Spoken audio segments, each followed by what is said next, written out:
Everyone, my name is Maulik Majetia. This is my another podcast in my YouTube channel. My YouTube channel name is વાત with Maulik. વાત with Maulik માં વાતો સાંભળવા માટે તમારું સૌનું સ્વાગત કરું છું. આજે જે હસ્તી આપણી સાથે જોડાયેલ છે એ પ્રોફેશનલ ડોક્ટર છે, સાથે સાહેબ કેશવ વિદ્યા મંદિર અને નાલંદા વિદ્યા મંદિર એમ બંને સ્કૂલોમાં મેનેજિંગ ટ્રસ્ટી છે. અને સૌભાગ્ય મારું કે સાહેબની સ્કૂલમાં મેં 11 વર્ષનો અભ્યાસ કરેલો છે. સાહેબે 2002 માં BHMS ની ડિગ્રી મેળવેલ છે અને સાહેબને 23 વર્ષનો ડોક્ટરના પ્રોફેશનનો અનુભવ છે. સાહેબના અનુભવમાંથી આપણે કંઈક જાણવા, શીખવા અને એમના અનુભવને માણવા માટે આપણે તેને આમંત્રણ આપેલ છે. તો વેલકમ રિંકલ સર. ઓકે, તો સર આપણે તમને પ્રથમ ક્વેશ્ચન ત્યાંથી જ કરીશું કે સાહેબ, જો રોગને આવવા ન દેવા હોય અને આપણું આરોગ્ય જો સારું રાખવું હોય તો સવારે ઉઠવાનો સમય શું રાખવો જોઈએ? નોર્મલી આપણા શાસ્ત્રમાં કહેવામાં આવ્યું છે કે સૂર્ય ઉગે એ પહેલા આપણે ઉઠી જવું જોઈએ. જો આપણે સૂર્ય ઉગે પહેલા ઉઠી જઈએ તો આપણું જે નોર્મલ જે સાયકલ છે એ રેગ્યુલર રહેશે અને આપણું શરીર પણ તંદુરસ્ત રહેશે. ઓકે સર, હવે સાહેબ ઉઠ્યા પછી આપણે એક્સરસાઇઝ નો ટાઈમિંગ શું રાખવો જોઈએ અને એક્સરસાઇઝ કરવાથી શું ફાયદા થાય છે, અને એની પછી જો મેડિટેશન કરવું જોઈએ અને મેડિટેશન નો ટાઈમિંગ શું હોવો જોઈએ એના વિશે થોડું જણાવશો? મારું માનવું છે કે કસરત તો આપણા માટે ખૂબ જ જરૂરી છે. દરેક લોકોએ સવારમાં આઈ થિંક 30 મિનિટ તો એવરેજ કસરત કરવી જોઈએ. સાથે મેડિટેશન, કસરત છે એ શરીર માટે છે અને મેડિટેશન છે એ મગજ માટે છે. તો દરેક લોકોએ 15 થી 20 મિનિટ મેડિટેશન એ કરવું જોઈએ અને એવરેજ દરરોજ 30 મિનિટ કસરત પણ કરવી જોઈએ. કસરત જેમ કે સ્વિમિંગ છે, વોકિંગ છે, સાયકલિંગ છે, જે તમને જેમાં મજા આવે એ ટાઈપની કસરત તમે કરી શકો છો. ઓકે સાહેબ, હવે સવારનો નાસ્તો કેવો લેવો જોઈએ? ખૂબ સરસ પ્રશ્ન છે. અત્યારના સમય માટે ખૂબ જ જરૂરી પ્રશ્ન છે. નાસ્તો આમ નોર્મલી આપણા શાસ્ત્રોમાં પણ કહેવામાં આવ્યું છે કે સવારનો નાસ્તો આપણે રાજાની જેમ જમવો જોઈએ. રાજાની જેમ શું કામ? કે સવારમાં આપણે બહુ પૌષ્ટિક હેલ્ધી ખોરાક લેવો જોઈએ કે જેથી સવારથી બપોર સુધીની જે આપણી એક્ટિવિટી છે એ દરમિયાન આપણે જે જમીએ છીએ એ પચી જાય. તો સવારમાં મારું માનવું છે કે વ્યવસ્થિત ચા નાસ્તો, દૂધ, કોફી, બોર્નવિટા જે લેતા હોય તો લઈ શકાય, પણ સાથે સાથે તમે ભાખરી, રોટલી, XYZ સોલિડ નાસ્તો પણ લેવો જોઈએ. ઓકે સર, સવારે આપણે નાસ્તામાં ચા લઈ શકાય અને લઈ શકાય તો કેટલી વખત આપણે ચા લેવો જોઈએ? આમ નોર્મલી ચા પીવો, દૂધ પીવો, કોફી પીવો જે પોતાના ટેસ્ટ પ્રમાણે છે, પણ નોર્મલી 1 થી 2 ચા ઇનફ થઈ ગઈ છે. દરેક વસ્તુ માપસર લેવાય તો આપણા શરીર માટે, આપણા તંદુરસ્તી માટે સારી છે. સાહેબ, સવારના નાસ્તાનો ટાઈમિંગ શું હોવો જોઈએ? નોર્મલી જે કહેવાય છે સૂર્ય ઉગે પહેલા આપણે ઉઠવું જોઈએ. તો આપણે જે 30 મિનિટ કસરત કરીએ છીએ, 30 મિનિટ મેડિટેશન કરીએ છીએ, તો આઈ થિંક 8 પહેલા આપણે રેગ્યુલર નાસ્તો કરી લેવો જોઈએ. ઓકે સર, નેક્સ્ટ ક્વેશ્ચન છે આપણો કે સાહેબ, લંચ બપોરનું જમવાનું ધ્યાનમાં રાખવાની બાબતો કઈ કઈ છે? નોર્મલી બપોરે જનરલી આપણે હેલ્ધી ડાયટ જ લેવો જોઈએ, જેમ કે વિટામિન્સ વાળું આપણે શાકભાજી ખાઈ શકીએ. નોર્મલી દરેકના ફૂડની અંદર રોટલી છે, શાકભાજી છે, સલાડ છે, એ પ્રકારનો ખોરાક લેવો જોઈએ. ઓકે સર, હવે જો આપણે બારે જમવાનું અત્યારે બહુ વધી ગયું છે તો બારે કેટલી વખત જમવું જોઈએ? અત્યારનો એક ટ્રેન્ડ છે કે ભાઈ ખાસ કરીને આપણે રંગીલા રાજકોટની જ વાત કરીએ તો અઠવાડિયામાં એકવાર બહાર જમવું, આવું એક માન્યતા છે. પણ બને ત્યાં સુધી મારો આગ્રહ એવો છે કે બહારનું ઓછું જમો અને એ જ વસ્તુ તમે ઘરે બનાવી અને હેલ્ધી જમી શકો છો. ઓકે સર, લંચનો ટાઈમિંગ કેટલો રાખવો જોઈએ કે કેટલા સમય માટે કે જેનાથી આપણે પચી જાય, કેટલો ટાઈમ? નોર્મલી જેમ આપણે સવારમાં 8 વાગ્યા પહેલા જમીએ છીએ એમ લંચ પણ આપણે એક સમય ફિક્સ રાખવો જોઈએ કે નોર્મલી આપણે 12 થી 2 ની વચ્ચેનો સમય એક ફિક્સ હોય, જે સમયે આપણે જમી લેવું જોઈએ. ઓકે સર, જો પહેલા હતા અથવા ઘણા લોકો અત્યારે પણ જે છાશ લે છે જમવામાં, એ અમુક જમી લીધા પછી લે છે, જ્યારે હું પોતે જમવાની સાથે લઉં છું, તો એનું શું લોજિક છે સર? છાશ તમે જમવા સાથે લ્યો અથવા જમવા પછી લ્યો એનાથી કોઈ ફેર પડતો નથી, પણ જે છાશની અંદર બેક્ટેરિયા છે જે આપણને પાચનમાં ઉપયોગી છે, તો છાશ છે, દહીં છે, એ તમે જમવા સાથે અથવા જમવા પછી પણ લઈ શકો છો. ઓકે સર, પાણી જમ્યા પછી કેટલો ટાઈમ પછી લેવું જોઈએ? નોર્મલી કહેવાય છે કે જે પાણી છે આપણા જે પાચક રસ છે એને ડાયલ્યુટ કરે છે. તો મારું માનવું છે કે જમવાના 1 કલાક પહેલા અને જમવાના 1 કલાક પછી પાણી પીવું જોઈએ. ઓકે સર, હવે બપોરનું લંચ થઈ જાય પછી આપણે જે સાંજે નાસ્તો કરવાનું, આપણે જનરલી રાજકોટમાં સાંજે તો નાસ્તો કરતા જ હોય છે, તો એ જમ્યા પછી કેટલા ગાળા પછી કરવો જોઈએ ને સાંજના નાસ્તામાં શું લેવું જોઈએ? નોર્મલી નાસ્તો એટલે નોર્મલી શું થતું આપણે 12 થી 2 ની વચ્ચે જમીએ છીએ. Okay. એ જ વસ્તુ પાછી આપણે એપ્રોક્સી 4 થી 5 ની વચ્ચે આપણે પાચક રસ બનતા હોય છે. Yes. તો એ દરમિયાન આપણે નોર્મલી ફ્રૂટ્સ છે, કોઈ બિસ્કિટ છે, એવો હળવો નાસ્તો લેવો જોઈએ કે જેથી આપણું સાંજનું જમવાનું ના બગડે. ઓકે સર, બપોરનો નાસ્તો આપણે સાંજનો નાસ્તો થઈ જાય પછી રાત્રે કેટલી વાર પછી આપણે રાતનું જમવાનું લેવું જોઈએ? નોર્મલી 4 કલાકના ઇન્ટરવલે આપણે જમી શકાય છે, પણ હવે દરેકના અલગ અલગ પ્રોફેશન પ્રમાણે અલગ અલગ ટાઈમિંગ રહેતો હોય. પણ જનરલી કહેવાય છે કે ભાઈ 9 પહેલા આપણે જમી લેવું જોઈએ. આમ તો શાસ્ત્રમાં એમાંય કહેવામાં આવ્યું છે કે દી હાથમાં પછી ન જમાય. Yes, yes. પણ હવે અત્યારે આપણી જે સોશિયલ લાઈફ જ એવી થઈ ગઈ છે કે નોર્મલી આપણે 8 થી 9 વાગે તો ફ્રી થતા હોય છે, એટલે 9 થી વધીને 10 સુધીમાં દરેક લોકોએ જમી લેવું જોઈએ. સર, રાત્રિના જમવામાં એવી કઈ આઈટમ છે જે આપણે અવોઇડ કરવી જોઈએ? રાતના આમાં આપણે એક શાસ્ત્રમાં કહેવાનું છે કે ભાઈ સવારમાં રાજાની જેમ જમો, બપોરે પ્રજાની જેમ જમો અને સાંજે ભિખારીની જેમ જમો. મીન્સ ભિખારી એટલે એવું નથી, પણ ભિખારીની જેમ એટલે કે હળવું જમો. તો સાંજના સમયે તમે હળવો ખોરાક જેમ કે ખીચડી છે, દહીં છે, કોઈ ભાજી છે, આવો હળવો ખોરાક લેવો જોઈએ. ઓકે સર, હવે રાત્રે ઊંઘ કરવાનો સમય કેટલો રાખવો જોઈએ? નોર્મલી અત્યારની જે લાઈફસ્ટાઈલ પ્રમાણે આપણે નોર્મલી 9-10 વાગે ફ્રી થતા હોય, ફ્રી થઈ ગયા પછી થોડીક એક્ટિવિટી હોય અને પછી સૂતા હોય. પણ દરેક લોકોએ એવરેજ 7 થી 8 કલાકની નીંદર લેવી જરૂરી છે. સાહેબ, અત્યારે શિયાળો ચાલુ છે અને રાજકોટમાં લગભગ ઠંડી 8 ડિગ્રી સુધી રહી છે અને જનરલી બધા જ ઘરમાં શરદી, ઉધરસ છે અને અન્ય ઘણા બધા રોગો થાય છે. તો એ રોગોથી દૂર રહેવા માટે અથવા જો રોગો થાય તો એના માટે આપણે સાવચેતી શું રાખી શકાય અને કોઈ ઘરેલું ઉપાય? ખૂબ સરસ પ્રશ્ન છે. નોર્મલી કહેવાય છે કે prevention is better than cure. Yes. કોઈ પણ બીમારી આવે એ પહેલા જ આપણે એને અટકાવવી એ ખૂબ જરૂરી છે. તો શિયાળો છે તો શિયાળાને અનુરૂપ ગરમ કપડા, નોર્મલી આપણે જ્યારે બહાર નીકળીએ છીએ ત્યારે ગરમ કપડા પહેરીએ, શરીરને પૂરું ઢાંકીએ કે જેથી બહારનું ઠંડુ વાતાવરણ છે આપણા શરીર ઉપર ઓછી ઇફેક્ટ કરે. બીજું વાત રહી ખોરાકની, નોર્મલી આપણે શિયાળા દરમિયાન ગરમ ખોરાક એટલે કે હળદર છે, કોઈ ખજૂર છે, રૂટીન આપણે જે હળદર વાળું દૂધ છે, હળદર વાળા ડાળિયા છે, આવો બધો હેલ્ધી ખોરાક લેવો જોઈએ જેથી શરીરની અંદરથી જ એટલી ગરમી ઉત્પન્ન થાય કે જેથી આપણી બહારની જે ઠંડી છે આપણી શરીરને રક્ષણ આપે. ઓકે સાહેબ, અત્યારે જનરલી મેન ઓર વુમેન બંનેમાં વાળ અને ચામડીની સમસ્યા બહુ જ ઝાઝી છે. તો એમાં કોઈ એવું વસ્તુ કે આપણે એ વસ્તુને ધ્યાનમાં રાખી તો એનો જે પ્રોબ્લેમ છે એ ઓછો થઈ શકે, સાવ નાબૂદ થવો તો અઘરો છે જો કોઈની સમસ્યા થઈ જાય તો એના માટે આપણું શું કહેવું છે? નોર્મલી વાળ ખરવાની સમસ્યા અત્યારે સામાન્ય છે. એના માટેનું પહેલું જો કારણ હોય તો એ ખોરાક.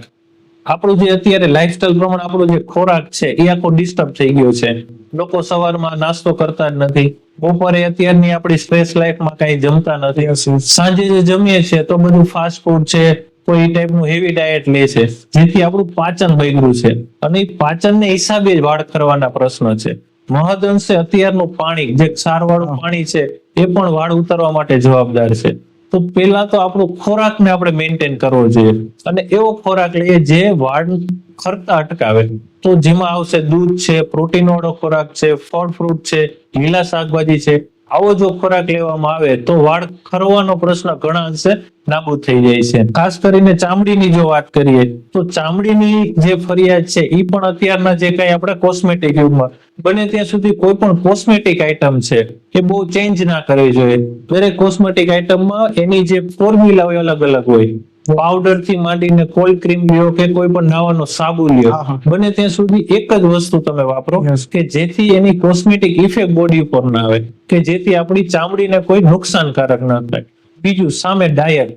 અત્યારના ટાઈમમાં લોકો બધું તીખું, તળેલું, મસાલાદાર બહારનું ખાય છે, પણ જે શરીરને સામે પોષણ માટે પાણીની જરૂર છે તે પાણી ઓછું પીવે છે. તો મારી સલાહ એ છે કે દરેક વ્યક્તિએ પર ડે ઓછામાં ઓછું 2 લીટર પ્રવાહી શરીરને આપવું જોઈએ કે જેથી ઘણા અંશે ચામડીની ફરિયાદ પણ તમને અટકશે. ઓકે સર, આપણે અત્યારે જનરલી બધા જ જો યંગ જનરેશન હોય કે મોટા હોય બધાને એક ડાયટ પ્લાન નું બહુ છે કે ડાયટ કરવું છે, જેનાથી વેઇટ લોસ કરવો છે, વેઇટ ગેઇન કરવું છે. તો શું ખરેખર એનાથી થઈ શકે છે ને ડાયટ પ્લાન કરવું હોય તો કઈ રીતના કરી શકાય છે? વેઇટ લોસ અને વેઇટ ગેઇન અત્યારે નોર્મલ પ્રશ્ન છે. જાડા છે ને પાતળું થાવ, પાતળા છે ને જાડું થાવ, કોઈને પોતાથી સંતોષ નથી. આ એક ફેક વસ્તુ છે. પણ મારું એવું માનવું છે કે જે બોડી સ્ટ્રક્ચર છે એ આપણું વારસાગત છે. આપણા મમ્મી અથવા પપ્પાનું જે બાંધો છે એ જ આપણો આવે. Yes, yes. એમાં પછી તમે બહુ જાજુ ચેન્જીસ ના કરી શકો, Yes. પણ તમે એને મેન્ટેન કરી શકો. તો મેન્ટેન માટે પહેલું તો આપણો ખોરાક છે. તમે વ્યવસ્થિત ખોરાક લ્યો, ટાઈમસર જમો, શરીરને ટાઈમસર નીંદર આપો, આ બધાથી તમને બોડી મેન્ટેન રહેશે. Yes, yes. બાકી જાડું થાવું, પાતળું થાવું એના માટે અમુક ખોરાક લઈ શકાય. માનો કે પાતળા લોકો છે એને થોડુંક બોડી ગેઇન કરવું છે, વેઇટ ગેઇન કરવો છે, તો પ્રોટીન વાળો ખોરાક લઈ શકાય. થોડુંક ક્યારેક ઘી કે એવો ચરબી વાળો ખોરાક લેવાય. પ્રોપર એક્સરસાઇઝ કરો, એનાથી તમારું બોડી મસ્ક્યુલર થશે. સામે વેઇટ લોસ કરવો છે તો વેઇટ લોસ માટે મારી સલાહ તો એક જ છે, તમે ડાયટ ઓછો ના કરો, પણ ડાયટ બંધ ના કરો, પણ ડાયટની માત્રા ઘટાડો. Yes. તમે માનો કે 3 રોટલી જમો છો તો એની જગ્યાએ તમે 2 કે 2 રોટલી જમો. Okay. જે જનરલી કહેવાય છે કે એક કોળિયું ઓછું જમવું, હા. જેથી તમારું પાચન સારું રહે. અને પાચન સારું રહેશે તો તમારો વેઇટ પણ મેન્ટેન રહેશે, અથવા જે તમે ધારો છો એટલો વેઇટ લોસ કરી પણ શકશો. આ કારણ શું હોઈ શકે? ખેલકૂદ એક આપણી જીવનની એક આવશ્યકતા છે. દરેક લોકોએ રમત ગમતમાં ભાગ લેવો જોઈએ.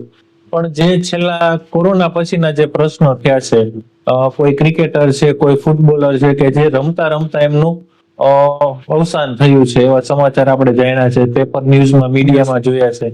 એનું પહેલું કારણ કાર્ડિયાક એરેસ્ટ છે.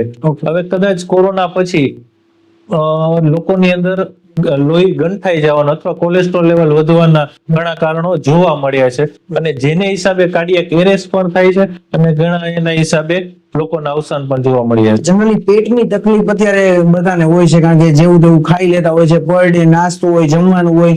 તો શું પેટની તકલીફ એટલે ઈ કબજિયાત હોય છે કે એનું બીજું કોઈ કારણ હોઈ શકે છે? કબજિયાત થવાનું કારણ પેટની તકલીફ કહી શકાય. પેટની તકલીફની હિસાબે કબજિયાત છે એનો એક પેટા પ્રકાર છે. જો તમારું પાચન નબળું થાય તો તમને અલગ અલગ ઘણી બીમારીઓ થતી હોય. કોઈ ગેસ છે, કોઈ એસિડિટી છે, એમાંનો જ એક કબજિયાત છે. તો ખાસ તો લોકોએ જમવામાં થોડુંક ડાયટ પ્લાન કરવો જોઈએ, જેથી કબજિયાત કે પેટના પ્રશ્નો ઓછા થાય. ઓકે સર, અત્યારે આપણે જે કબજિયાતની જ વાત કરી, તો જો કબજિયાત કોઈની ડેઈલી રૂટીનમાં જે પ્રશ્ન રહેતો હોય તો એનું સોલ્યુશન કાંઈ છે કે ઘરગથ્થું કરવું પડે કે કન્સલ્ટ કરવું પડે? કઈ રીતના એનું થઈ શકે છે? કબજિયાત છે ને એ આપણે જાતે જ મટાડી શકીએ છીએ. એની પાછળનું પેલું જે મેં અગાઉ સમજાવ્યું, સવારે પૌષ્ટિક ખોરાક લ્યો, હેલ્ધી ખોરાક લ્યો. બપોરે તમે રૂટીન આપણું લીલા શાકભાજી છે, દાળ ભાત છે, જે રૂટીન ખાતા હોય એ લ્યો. સાંજે હળવો ખોરાક લ્યો. આ બધા ખોરાક જો તમે મેન્ટેન કરશો તો તમારું પાચન સારું રહેશે, અને પાચન સારું રહેશે તો કબજિયાત નહીં થાય. બીજું, કબજિયાત થતું હોય તો એને કેમ મેન્ટેન કરવું? તો પેલું, એમાં થોડોક તમે રેસાવાળો ખોરાક, જનરલી ગ્રીન ફાઈબર એટલે કે લીલા શાકભાજીઓ છે, ફ્રૂટ્સ છે, આ બધું તમે માત્રા થોડીક વધારો. સામે તમે લિક્વિડ એટલે પાણી છે, છાશ છે, દહીં છે, એની માત્રા પણ વધારો, કે જેથી કબજિયાતના પ્રશ્ન ઘણા મહદ અંશે ક્લિયર થઈ જશે. સાહેબ, અત્યારે હાલમાં ગેસની તકલીફ જે જનરલી જે બાળક નાના હોય છે ત્યારથી મોટા, જે એજેડ છે, યંગર છે, બધાને ગેસની તકલીફ હોય છે. તો એ ગેસની તકલીફનું આપણે સોલ્યુશન કરવું હોય તો એમાં કઈ રીતના કરી શકાય? કારણ કે જનરલી અત્યારે કોઈ નથી, જન્મેલા બાળકમાં પણ ગેસની તકલીફ હોય છે, તો એનું સોલ્યુશન કઈ રીતના આપણે લાવી શકાય? નોર્મલી જો ગેસ જે થાય છે એ આપણું પાચન નબળું છે એવું બતાવે છે. તો ખાસ તો પાચન સુધરે એવું થાય. જે તમે પ્રશ્ન કર્યો કે ભાઈ નાના બાળકોમાં જ છે, નાનું બાળક છે ફીડિંગ કરે છે, એટલે માતાના જે પ્રશ્ન છે એ બાળકમાં આવવાના. તો ખાસ કરીને પ્રેગ્નન્સી પછી અથવા એ દરમિયાન એ પ્રેગ્નન્ટ લેડીએ અથવા માતાએ જમવામાં ધ્યાન રાખવું જોઈએ, જેથી ગેસનો પ્રશ્ન એ બાળકમાં ન આવે. એવી જ રીતના બાળકો છે, અત્યારે બાળકો વધારે પડતું તળેલું ખાય છે, બહારનું ખાય છે, આ બધા પડીકા ખાતા હોય છે, કે જે તળેલી વસ્તુ ખવાય છે નોર્મલી પચવામાં ભારે છે, અને પચવામાં ભારે છે એટલે નેચરલી ગેસના પ્રશ્ન રહેવાના છે. તો ખાસ તો દરેક લોકોએ ખોરાકમાં ફેરફાર કરવો જોઈએ, અને જો ખોરાકમાં ફેરફાર કરશે તો ગેસના પ્રશ્ન રહેવાના જ નથી. સર, અત્યારે મેન્ટલ હેલ્થ વિશે આપની પાસે જાણવું છે કે મેન્ટલ હેલ્થ એટલે, ફોર એક્ઝામ્પલ, મારે પણ એઝ અ કન્સલ્ટન્ટ બધા ક્લાયન્ટ પાસેથી એટલું હોય છે પ્રેશર, ઓફિસરને મળવાનું હોય, ક્લાયન્ટના ડેટા, અને એટલે મારું એક નહીં પરંતુ જનરલી જે ભણતા હોય છે એને પણ મેન્ટલ પ્રેશર જ એટલું હોય છે. સ્કૂલમાં હોય તો સ્કૂલિંગનું હોય, કોલેજમાં હોય તો એનું હોય, જો નોકરી કરતા હોય તો એનું હોય, પ્રોફેશનલમાં હોય તો એનું હોય. મેન્ટલ હેલ્થ વિશે આપણું શું કહેવું છે? કારણ કે એ અત્યારે બહુ જરૂરી છે. ખૂબ જ અત્યારના સમય માટે અગત્યનો પ્રશ્ન કહેવાય મેન્ટલ હેલ્થ. જનરલી કહેવાય છે કે ભાઈ mental health is more important than wealth. કે શારીરિક તમારી તંદુરસ્તી એ આર્થિક જરૂરિયાત માટે જરૂરી છે. હવે પૈસો કમાવો એ જરૂરી છે, પણ પૈસા કરતા જો તમારું શરીર સારું નહીં હોય તો શું કરશો? તો જે મેન્ટલ હેલ્થ આપણે જોઈએ છીએ અત્યારના જે કોમ્પિટિશનના યુગમાં દરેક લોકો સ્ટ્રેસમાં જ છે, અને સ્ટ્રેસમાં છે ને જીવવાનું ભૂલી ગયા છે. લોકો ભવિષ્યની ચિંતા કરે છે, ભવિષ્યમાં આજનું ભૂલી ગયા છે, કે આજનું જીવવાનું જ ભૂલી ગયા છે. તો ખાસ તો દરેક લોકોએ પર ડે 30 મિનિટ એક એવી એક્ટિવિટી કરવી જોઈએ જે પોતાને મજા આવે. તમે 24 કલાકમાંથી 8 કલાક સુવો છો, બાકીની 12 કલાક તમે કોઈ પણ જોબ કે કોઈ પણ વર્ક સાથે જોડાયેલા છો, તો એ જે વર્ક કરો છો એ સામેવાળી વ્યક્તિ માટે કરો છો. તમે પોતાના માટે શું કરો છો? તો 30 મિનિટ તમે એવી એક્ટિવિટી કરો. માનો કે કોઈને ડ્રોઈંગનો શોખ હોય, કોઈને મ્યુઝિકનો શોખ હોય, કોઈને ગીત ગાવાનો શોખ હોય, બગીચામાં ચાલવાનો, મંદિરે જાઓ, આવો કોઈ પણ તમે એક શોખ ડેવલપ કરો, અને એ જ તમારા માટે એક તમારા મગજ માટેની એક તમને મગજને રિલેક્સેશન પ્રોવાઈડ કરશે. તમારું સ્ટ્રેસ લેવલ છે એ ડાઉન કરશે, અને તમને થોડુંક જો સ્ટ્રેસ લેવલ ડાઉન થશે તો જે મગજ પાસેથી તમે 30 મિનિટનું કામ કલાકે કરાવો છો એ 30 મિનિટનું કામ 15 મિનિટમાં પૂરું થઈ જશે. બીજું તમે સ્ટ્રેસ લેસ થશો તો તમને કામમાં પણ મજા આવશે. સાહેબ, અત્યારે ખાંડથી જનરલી પબ્લિક બીવે છે કે ખાંડ લેવાથી ડાયાબિટીસ થાય ને ખાંડ ઓછી લેવી જોઈએ, તો એના વિશે થોડું તમારું માર્ગદર્શન આપો. અને શું ખાંડની જગ્યાએ ગોળનો યુઝ કરી શકાય? ખાંડની જગ્યાએ ગોળનો યુઝ કરો તો ખૂબ સારી વાત છે. ખાંડ કેમિકલ પ્રોસેસ થઈને ગોળમાંથી જ ખાંડ બને છે, તો ખાંડનો ઉપયોગ કરવો એ આપણા માટે એક આવશ્યકતા થઈ ગઈ છે. પણ જો એ જ વસ્તુ ગોળમાં બનાવવા માંગો તો પણ બની શકે છે. એટલે ખાંડને એવોઇડ કરી અને ગોળની વસ્તુઓ પણ તમે ખાઈ શકો છો. ઓકે, સર, ખાંડથી ડાયાબિટીસ થાય છે તો એના વિશે સત્ય છે એ વસ્તુ શું છે? એવું તો ન કહી શકાય કે ભાઈ ખાંડ ખાવાથી ડાયાબિટીસ થાય. હા, ડાયાબિટીસ છે એ ઘણીવાર વારસાગત પણ હોઈ શકે. ડાયાબિટીસ છે અત્યારની લાઈફસ્ટાઈલ, સ્ટ્રેસ વાળી લાઈફસ્ટાઈલ છે, અનિયમિતતા છે, સુવાનો કોઈ ટાઈમ ટેબલ નથી, આવા બધા કારણોના હિસાબે પણ ડાયાબિટીસ આવવાની શક્યતા રહે છે. તો ખાસ તો આપણે જે આપણું જે ડાયટ ચાર્ટ છે અથવા આપણું જે રૂટીન સુવાનું જમવાનું ટાઈમ ટેબલ છે જો એ મેન્ટેન કરીએ તો ડાયાબિટીસ થવાની શક્યતા ઘણી ઓછી છે. સર, હવે જનરલી જેમ ખાંડ છે મીઠું પણ એ જ વસ્તુ છે કે મીઠાથી જનરલી બ્લડ પ્રેશર છે કે એવા બધા જનરલી હોય છે કે પ્રોબ્લેમ થાય છે, તો મીઠું પ્રમાણમાં કેટલું લેવું જોઈએ? અને શું આપણું જે કોમન સોલ્ટ છે એની બદલે આપણે સિંધાલું મીઠુંનો યુઝ કરી શકાય? ખૂબ સરસ પ્રશ્ન છે. નોર્મલ આપણે જે મીઠું લઈએ છીએ એની જગ્યાએ સિંધાલું મીઠું લેવું હોય તો પણ લઈ શકાય છે, પણ એક મારું સલાહ છે કે ભાઈ આયોડાઇઝ નમક જ લ્યો, કે જેથી એની અંદર આયોડિનની માત્રા પણ રહે જે આપણા શરીર માટે જરૂરી છે. બીજું, રસોઈની અંદર જે ચડેલું મીઠું કે રસોઈમાં આપણે બનાવેલું મીઠું છે, રસોઈમાં મિક્સ કરેલું મીઠું છે, એ મીઠું લેવું. એ સિવાયનું જેને આપણે કાચું મીઠું કહીએ કે ભાઈ સલાડમાં નાખીને કોઈ છાશમાં નાખીને એવું કાચું મીઠું ન લેવું, એ આપણા શરીર માટે હિતાવ છે. હવે જનરલી ઘઉંના લોટમાં સુગર હોય છે એટલે થોડુંક આપણે ખાંડ જેવું આપણે મીઠાશ લાગે છે, અને જનરલી એમ કે છે કે ઘઉંનો લોટ ફેટ થાય છે ઘઉંથી, તો ઘઉંનો લોટ આપણે ઓછો કરાય કે યુઝ કરવો જોઈએ? અને જો ઘઉંનો લોટ યુઝ ન કરી તો એને બદલે શું ચણાનો લોટ છે, બાજરાનો લોટ છે કે જુવારનો લોટ યુઝ કરી શકાય છે? દરેક આપણે ખાલી આપણા ભારતની જ વાત કરીએ તો દરેક એરિયા વાઇઝ અલગ અલગ લોટમાંથી વસ્તુ બનાવીને ખાતા હોય છે. ક્યાંય મકાઈ છે, કોઈ જુવાર છે, કોઈ બાજરો છે. એમ આપણે અહીંયા ખાસ કરીને આપણા કાઠિયાવાડ રાજકોટની વાત કરીએ તો ત્યાં આપણે ઘઉંનો ઉપયોગ મેક્સિમમ કરીએ છીએ. હા, ઘઉંમાં ગ્લુકોઝનો ભાગ વધારે હોય છે, પણ ઘઉંનો લોટ ખાવાથી આમ આપણા શરીર માટે કોઈ નુકસાનકારક નથી, કારણ કે આપણે એને પચાવી લઈએ છીએ. આ ઘઉંના લોટની સાથે આપણે બીજા કોઈ પણ જાર છે, બાજરો છે, મકાઈ છે, એવા પણ લોટના આપણે વસ્તુઓ બનાવીને ખાઈ શકાય છે. સર, હવે મેંદાનો લોટ છે જે જનરલી આપણે રાજકોટ હોય કે ગમે ત્યાં હોય તહેવાર હોય એટલે મેંદાની પૂરી તો 100% બનાવવાની જ હોય છે. જનરલી એવું માન્યતા છે કે મેંદાની પૂરી છે કે મેંદાની અનેક બીજી આઈટમ છે, અત્યારે જનરલી લગભગ ફાસ્ટ ફૂડમાં મેંદો યુઝ થાય જ છે. તો મેંદો ખાવાથી શું પાચન પ્રક્રિયા જે આપણી છે એ નબળી પડે છે અથવા મેંદાથી કોઈ બીજા રોગો થઈ શકે છે? નોર્મલી જુઓ તો મેંદામાંથી જે વસ્તુ બને છે મોસ્ટલી તળેલી જ હોય છે. એટલે મેંદાની જે વસ્તુ ખાય છે એમાં મેંદો તો આવે છે, પ્લસ એની સાથે ઓઇલ પણ આવે છે. એટલે ઓઇલ અને મેંદો બે ભેગો થાય છે કે જેથી ઈ પચવામાં ભારે પડે છે. એટલે મેંદાની વસ્તુ મારી સલાહ એવી છે કે ઓછું જમો. ના તો પાડી ના શકાય, કારણ કે અત્યારના બધાને ફાસ્ટ ફૂડમાં એ યુઝ થતો હોય છે, પણ ઓછું જમે એટલું એના શરીર માટે સારું છે, કારણ કે ઈ પચાવવા માટે અઘરો છે. એટલે ખાસ બધા લોકો મેંદાનો ઉપયોગ કરે છે, પણ એની માત્રા ઘટાડે એ એક આપણા માટે સલાહ સૂચન છે. તમે તમારો કિંમતી સમય આપ્યો એ માટે આપનો ખૂબ ખૂબ આભાર. અને વાતો વિથ મૌલિક ચેનલ તરફથી આ તમને નાની અમથી ગિફ્ટ. Thank you.